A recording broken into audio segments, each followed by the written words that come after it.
Eagleton School to shut for good next week. Eagleton School to shut for good next week. By Phil Demers G. Barrington, M.A.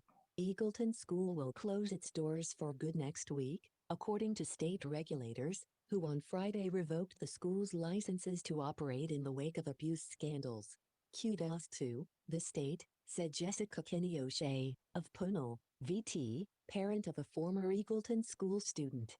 I'm glad it's happening. I wish it happened sooner. It's all kind of a whirlwind, said Wanda Gatsis, of McHenry, parent to a current Eagleton School student. I thought at first they were just going to get rid of a few bad apples, but as the news kept coming, I knew it couldn't possibly stay open. She added, I started thinking about alternative places for my son.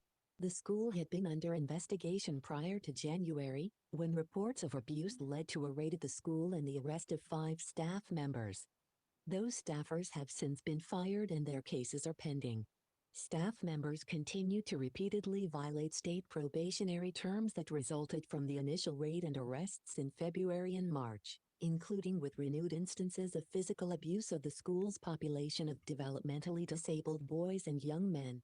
Meanwhile, a deeper investigation into prior abuses turned up even more disturbing details about conditions there, authorities said.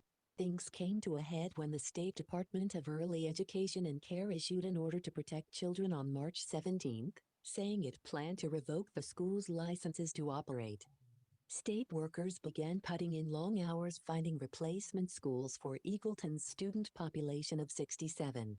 Friday's announcement from EEC represented a fulfillment of its March 17 order.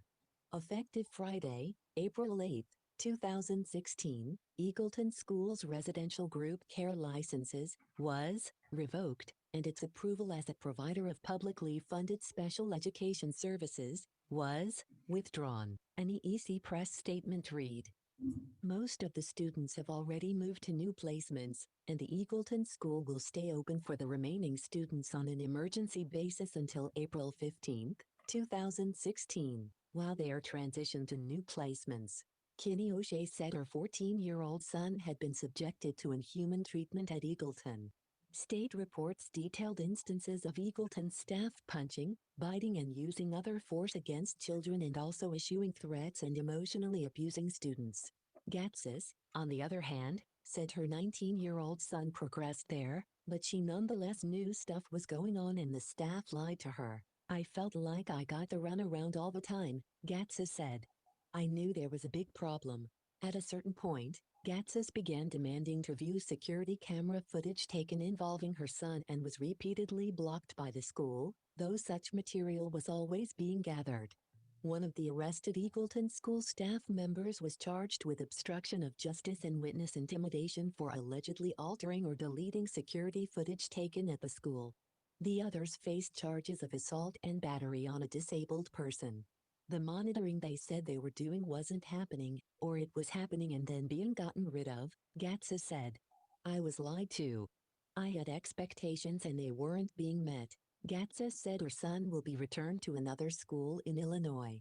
The state cast a wide net, including in-state and out-of-state schools, when searching for alternatives for Eagleton's present student population. Hillcrest Educational Centers took on a number of the students. Eagleton school administrators did not respond Friday to requests from the Eagle for comment. It's sad, Gatsis said. I feel horrible for the other parents, let alone the children,